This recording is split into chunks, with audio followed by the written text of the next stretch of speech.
Hello everyone, and welcome to another game of EDH gameplay brought to you by Affinity for Commander. My name's Martin. And my name is Alex. We would like to start things off by apologising for the glare that makes it difficult to see some of the cards played in this episode. We were filming on a different table than usual, and so the lighting was a little bit off. Thankfully, it only affects a small portion of the table, so you guys should still be able to follow what's going on. With that being said, let's take a look at those opening hands.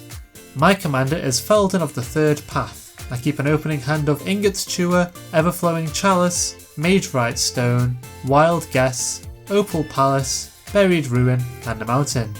Danny is playing Avacyn, Angel of Hope as his commander. His opening hand consists of Banisher Priest, Thalia, Heretic Cathar, Archangel of Tithes, Oketra's Monument, Rogue's Passage, and 2 planes. Pup is using their Kambal Console of Allocation deck. Their opening hand contains Night Market Lookout, Foundry Inspector, Cataclysmic Gearhulk, Grotesque Mutation, a Swamp, and 2 planes.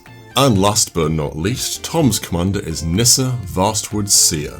He starts the game with a hand of Findhorn Elder, Elvish Aberration, Emrakul, the Promised End, Explosive Vegetation, Urza's Mine, and 2 forests. I start the game off by playing a mountain, and then pass the turn. Tom plays an Urza's Mine and passes the turn. Danny plays a plains and passes to Pup. Pup plays a swamp and casts Night Market Lookout. They then end their turn. I start my turn by playing Eldrazi Temple. I then cast Magerite Stone and pass to Tom. Tom plays a forest and casts Uvenwald Captive before passing to Danny. In his turn, Danny plays a plains. Lacking a 2-drop, he passes the turn without casting anything. Pup plays a plains and casts a Grotesque Mutation, targeting their Night Market Lookout. They then attack Tom with the now 4/2 lifelinker, causing the Lookout's ability to trigger. Everyone else loses a life and Pup gains a life. Tom chooses not to block, taking 4 damage, and Pup gains 4 more life as a result of the lifelink. Pup then ends their turn. I play Opal Palace and then cast Unstable Obelisk. I then pass the turn. In his turn, Tom plays a forest and then casts Explosive Vegetation. He puts 2 forests onto the battlefield tapped and passes to Danny. Danny plays a plains and then casts his first spell of the game, Oketra's Monument. He then passes to Pup. Pup plays a plains and then casts their commander, Kambal, Console of Allocation. Moving to combat, Pup attacks Danny with their Night Market Lookout. The Lookout's ability triggers, Danny loses 2 life, Tom and Martin lose 1 life each, and Pup gains a life. They then pass the turn to Martin. I play Buried Ruin and tap out to cast Ingots Chewer. I use my Chewer's Enter the Battlefield ability to destroy Danny's monument and pass to Tom. Tom casts Findhorn Elder and then passes the turn. In his turn, Danny plays Rogue's Passage and then casts Archangel of Tithes. He then passes to Pup. Pup starts their turn by playing a plains and casts Calestria Healer. They gain life and everybody else loses a life when the healer enters the battlefield. Pup then ends their turn. For my turn, I cast Everflowing Chalice, paying its multi-kicker cost twice. Tom responds to this by casting Nature's Law, putting a forest into play from his library. Tom and I both lose 2 life due to Kambal's ability, and Pup gains 4 life. Next I cast Tormenting Voice, losing a further 2 life to Kambal. I discard Wild Guess and draw 2 cards before passing the turn. Tom begins his turn by casting Vorinclex, Voice of Hunger. He then casts Journey of Discovery, losing 2 life thanks to Kambal. He plays one of the forests he's searched for and passes to Danny. Danny starts his turn by casting Banisher Priest, exiling Vorinclex. He then rolls a die to decide who to attack and swings his angel at me. I take the 3 damage and Danny passes the turn. Pup plays a swamp and then casts Foundry Inspector. They then cast Blessed Alliance and choose to gain 4 life. Pup then moves to combat, attacking Tom with Night Market Lookout and Calestria Healer. Tom takes the 2 damage, Pup gains a life, and everybody other than Pup loses a life. They then end their turn. I play a mountain and cast Chandra the Flamecaller. I lose 2 life to Kambal and use Chandra's +1 ability to make 2 3/1 elemental tokens with haste. I move to combat and attack Pup with my elementals. They choose not to block and take 6 damage. In my post-combat main phase, I cast Lightning Greaves, losing another 2 life. I attach them to my Ingot Chewer and pass to Tom. In his turn, Tom plays a forest. He then casts Emrakul, the Promised End. All hail the flying spaghetti monster.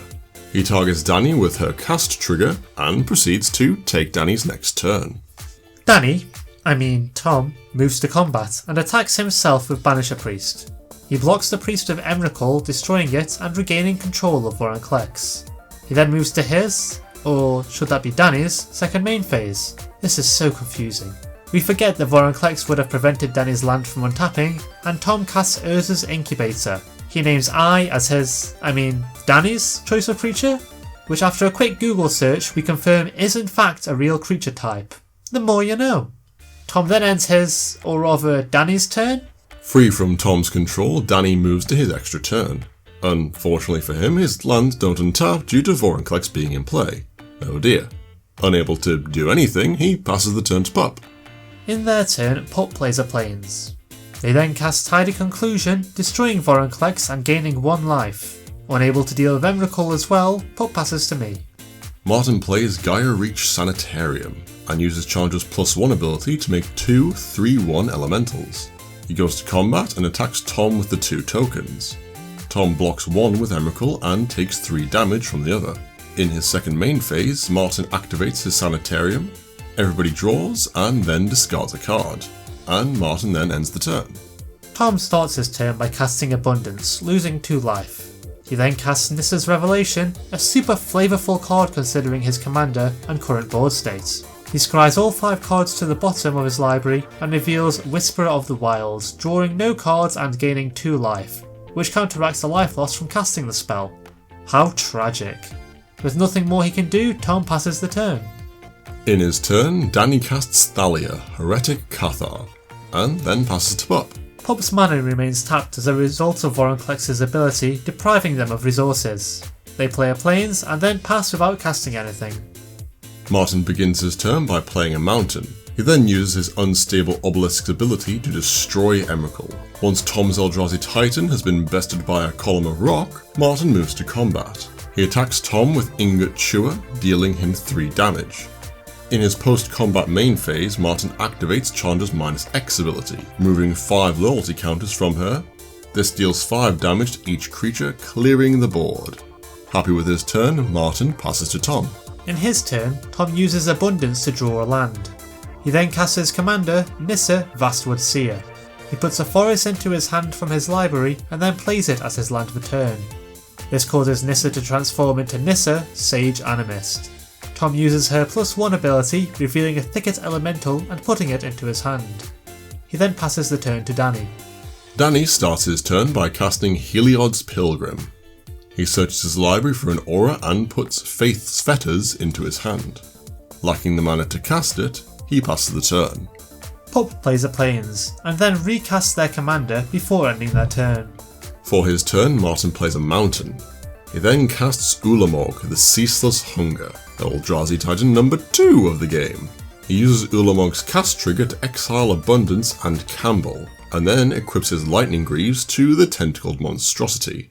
A discussion then takes place to determine exactly how Ulamog would wear a pair of shoes, and Martin activates Chandra's +1 ability. He goes to combat, attacking Dani with the Elementals and Pup with Ulamog. Pup exiles the top 20 cards of their library as a result of Ulamog's trigger, and Dani declares no blocks. As a result, Pup takes 10 damage and Dani takes 6. Martin then passes the turn. Tom plays a forest and activates Nissa's +1 ability. He reveals Galta, Primal Hunger as the next card in his library and puts it into his hand. Next, he casts Fierce Empath, putting an Ulamog the Ceaseless Hunger of his own into his hand. Tom then casts Thicket Elemental, paying its kicker cost. He reveals Verdant Sun's avatar as being on top of his library, putting it onto the battlefield and gaining 5 life. With nothing more to do, Tom passes the turn. Dani plays a Plains and then casts Hour of Revelation. Everything except for Ulamog is removed from the battlefield, and Dani casts his own Lightning Greaves before passing the turn. For their turn, Pup casts Vampire Nighthawk. They then pass to me. Martin starts his turn by casting Hedron Archive. He then casts Planar Bridge and moves to combat. He attacks Pup with Ulamog, causing them to exile another 20 cards from their library. Pup blocks the Eldrazi with their vampire, gaining 2 life due to their lifelink. Martin then passes the turn to Tom. In his turn, Tom casts Ulamog the Ceaseless Hunger. Eldrazi Titan number 3. He uses Ulamog's cast trigger to exile my Ulamog and my Planar Bridge. Bit harsh really. Tom then passes to Danny. Danny plays a Plains and casts Faith's Fetters, targeting Ulamog. Tom complains about the situation, and Danny gains 4 life. No longer living in fear of Tom's indestructible 10-10, Danny ends his turn. Pup has a short but sweet turn, recasting their commander and passing to me. Martin begins his turn by casting his commander, Feldon of the Third Path, using Opal Palace to have it enter with a counter on it. He then casts Duretti, Scrap Savant, using his +2 ability to discard 0 cards and draw 0 cards. He then passes turn. Tom draws and casts Scour from Existence, exiling Faith's Fetters and freeing Ulamog from his bindings.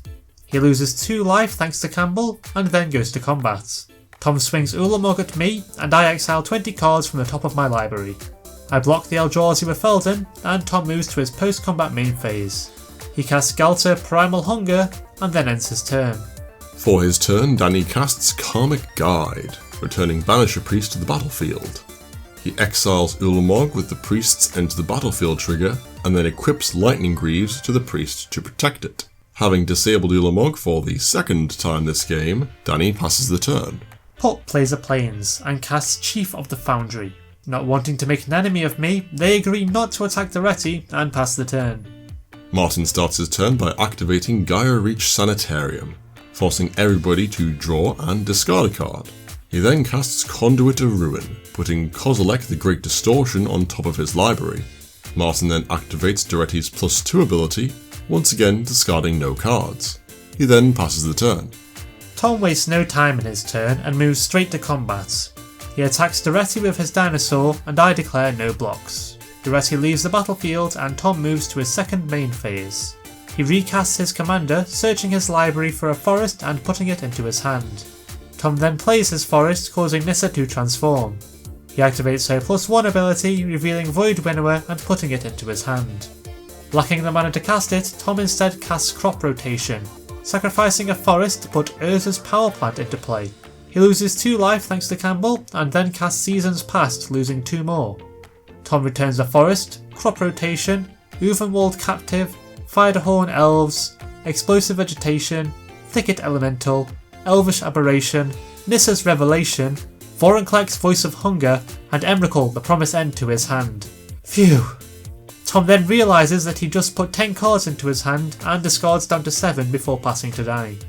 In his turn, Danny casts Ghostly Prison, losing 2 life from Kambal. He then moves to combat and attacks Nissa with Banisher Priest. Nissa loses 2 loyalty and Danny passes the turn. For their turn, Pup plays a Plains. They then move to combat and attack Nissa with Chief of the Foundry. Nissa leaves the battlefield and Pup passes to me. Martin starts his turn by casting Kozilek, the Great Distortion, Eldrazi Titan number 4 of the game. He draws 7 cards thanks to Kozilek's cast trigger, and plays Temple of the False God as his land for turn. Martin then casts Zealous Conscripts, using their Enter the Battlefield trigger to borrow Tom's dinosaur. Martin and Tom then have a disagreement about how much life Tom is on, so Martin swings at him with Galter, Conduit of Ruin, and the Hasty Conscripts. Tom's life total hits 0 and Martin ends his turn. Danny plays a Secluded Step and casts Rout. He loses 2 life to Kambal and then wipes the board once again. He then passes to Pup. In their turn, Pup casts Sorin, Grim Nemesis. They activate his +1 ability, revealing the top card of their library to be a swamp. Martin and Danny take no damage, and Pup puts the swamp into their hand before passing the turn.